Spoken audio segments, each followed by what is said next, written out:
Let's go! We are breaking down Jaxson Dart, and I'm about to do something I have not done in quite some time at the end of today's video. But let's start off with one thing that I really have liked with Brian Daboll in Dart's first few preseason games. Easy throws, screens, right? We know Theo Johnson is not your normal tight end. His athleticism is truly elite. You get all four of these defensive linemen past the line of scrimmage. Look at all the space over here for Theo to operate. 72 didn't even need to have the cleanest block right there because of the play design. So really good stuff. Cut back right here by Theo. And boy, we are off to the freaking races here. So here we go. Play number 2. Play clock rolling down here a little bit. Press man pretty much across the way. And honestly, this is some pretty good quarterbacking. Right guard has been an issue in Jaxson Dart's game. He was right, the DT in his face. This is not a bad back shoulder ball. Could it have been a little bit better? Yes, but with him not being able to fully step into this while taking a massive shot right there, that's honestly pretty good, all things considered. Third and Bryant Park here. I don't think he is an elite runner, but he is a very crafty and creative runner. So you have man coverage across the way and a shallow drag right here. You go to this pre-snap look. Normally, I love 3rd and 7 shallow drags because teams like to blitz right here at this portion of the field because they want you to keep it at 3rd and 7 or sack you to force you to punt, right? A shallow drag essentially gives you an extra down to pick it up, or you could just be able to pick it up with just a short, simple pass.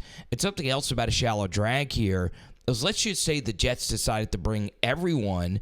Well, if they did, the middle of the field would be open, the shallow middle of the field. They don't bring everyone, but it still is open. So, yes, can you make a case that you should just throw this football right here? Sure, but I actually like this option right here from Dart even better because if he knows it's man coverage and all the routes are being run to the left, this opens up a huge scramble opportunity here to the right. Okay, the problem here is that the left tackle gets beat really bad. You could see he's overset, way over his heels right here, leaning in this spot. That's going to get you turned around like that. That is never a good thing if you go spin cycle as a left tackle. My goodness gracious. So Dart sees a wide open rush lane, and all he has to do in this spot is beat 57, and he's running for a first down right here. He just can't do it, right? He's a decent runner. He just doesn't have that elite burst, and you could see, fresh set of downs. Man, kind of like this from Jaxson Dart. Safety rolls into the box late.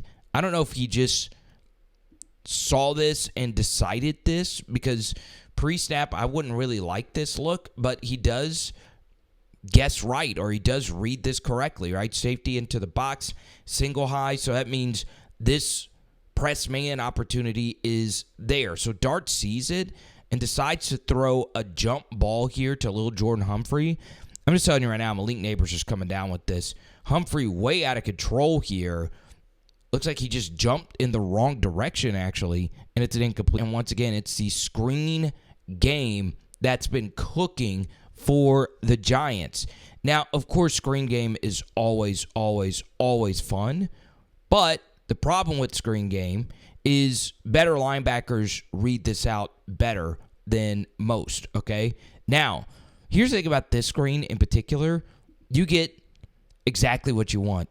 The best thing in the world for a screen is for defensive linemen to fall down, because if they fall down, they're definitely not getting up and catching this running back. The problem is, I just wish you would have peeled back. Obviously, that's not what you're instructed to do. You're instructed to go back. But some guards, if they don't have work or they don't see anything, will look back to see if there is something.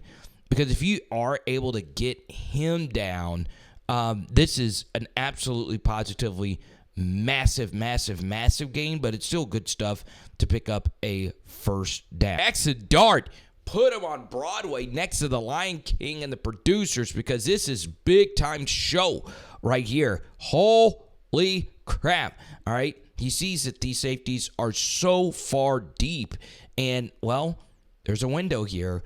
Look at when he decides to rip it, okay? Not the best, but not the worst anticipation, but he does throw an absolute missile, and he hits him right in the chest to where he's not running directly into that safety. That's really, really, really good stuff right there, Jaxson. So you hit the big throws. Let's just play simple pitch and catch. You're going to play soft quarters across the way. Most teams do in the preseason. Let's just throw this football quickly and pick up an easy 5 yards to make it a manageable third down. And once again, this is just not how it's going to be in the NFL. Just simple quarters, or in this case, cover 6, if you will, which, can turn into something else. But this honestly is really good stuff from Dart, all right? So if this guy goes to this player right here, and this corner is running with this vertical, you want to just hit this in the flats, right? That's really good quarterbacking from Dart, okay, who's got very underrated velocity to his game, and you're able to pick up a nice first down here. 2nd and 8, and fake pitch to the right. This is what they did all the time at Ole Miss, right? Fake pitch into the boundary. It's a Lane Kiffin staple. So it's good to see that they're running things that Dart is very familiar with, and his tight end, Caden Priestcorn, was his target on a lot of these routes. So the tight end acts like he's blocking the fake pitch, and then he releases upfield. All Dart has to do is see him open, and it is indeed wide open right here for a tutty. All right, good design. Here we go, final drive, and if you don't mind, one thing to really help me out, please hit the like button on this video. It helps with the algorithm in a major way. I love on first down, very creative play action, right? Heavy play action fake. So you have a pulling guard right here, under center, really drawn out play action. Look at this. Now, we're just running a little screen, all right? Fedoni, the rookie out of Nebraska, you would like him to get a little bit of a bigger piece on this end, but this is a screen all the way to Fedoni, all right? And now Dart takes an absolutely massive shot for just a 2-3 yard gain. Dart reads the game so well. This is just preseason. It gets a bunch of backups. Life is a lot easier, once again, if it's just simple quarters. And this is a really good quarters beater right here when you're in 5 wide and you're able to get one-on-ones with a slot guy versus a linebacker safety type. And that's just easy pitch and catch all day, every day for Jaxson Dart. All right. Easy first down for Gunner. Here we go. A little RPO action right here. You either can run it or just throw it. Dart reads these numbers absolutely perfect. Guy coming off the edge right here. One-on-one to the outside block here. Make this guy miss. We can make it a big gain. All right. And this is obviously Dart's college teammate right here, Juice Wells.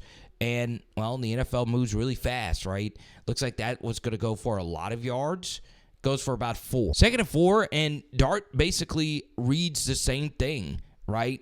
Guy flying off the edge right here. Let's just throw the football quickly to the outside. This time the safety is right there, and Lil Jordan Humphrey whips his block, or whiffs his block, and it's a negative yardage gain. So this is a simple throw, but also really good stuff right here by Jaxson Dart. So much was made in the pre-draft process, including myself, the Lane Kiffin offense, right? How easy it is for quarterbacks to succeed. But maybe I underrated Dart's role in Ole Miss's rise over the past couple of seasons. You see this linebacker backing out. You see everyone backing out. Let's just hit the leaking running back right here to play pitch and catch. It's the same thing we talked about earlier. Even if he doesn't pick up the yardage, you're in better field goal range. You don't take a sack, or you could just go for it on 4th, right? And, well, it is backups, and we're able to pick up the first. All right, we get to hear corner playing off. Dart sees it, and, well, if he's going to do that, let's just play pitch and catch here to the outside. And, yeah, that looks open to Juice Wells. It really wasn't. And there you go. Little Jordan Humphrey, let's see what you could do with the football in your hands. It just decides to stop and take the yards that are given to him. Dart's feel for the game as a runner is just really, really, really good. He's showing a play action fake puller right here. It's a difficult block for the puller to come all the way across for the defensive end. But Dart sees that there is a rush lane, right? Both ends run past him. You have the DTs washed out. So we want to take advantage of this unless something was wide open. I can't see from where I'm sitting. But there you go. Once again, he's not going to Jaden pass people in that spot, but we'll take those yards. So right here, this isn't difficult to read out if you're Dart in this 5-wide set. We want the good slot receiver going up against the linebacker safety hybrid. So it's really good stuff by Dart, finding the best matchup here and just working it, right? And bam, hits Gunner right in the 0, and it's a nice gain right. All right, here we go, 2nd and 1, and this is just really good coaching. You never want to run the football on 2nd and 1. You just don't, right? It's such a good throwing down. Now, there's a problem. Once again, remember Fedoni didn't do a good enough block before his release on the screen earlier. Kind of sort of the same thing right here, where 94 is able to get through there a little too easy for my liking. So Dart has a read here. Obviously, it's the simple one. If there is a guy waiting for Juice Wells in the flat, we want to work Fedoni. But nobody is there for Juice Wells, so we're able to get the football to the former college teammate of Dart. And, well, Juice Wells puts this guy in a spin cycle right here. And Juice Wells says, "Give it to me, baby." Look at this. Cutback action. I do like that Fedoni got back into the play with a nice block. And Juice just short of the line to gain. And you get a Dart touchdown on the very next play. So, overall, the numbers were good. Once again, versus the backups to the backups, Russell Wilson also looked good. But at some point, Jaxson Dart is going to play. So comment below, do you believe he should start week 1? It is Power Hour NFL. Boom! Tonight, we are doing chicken spaghetti.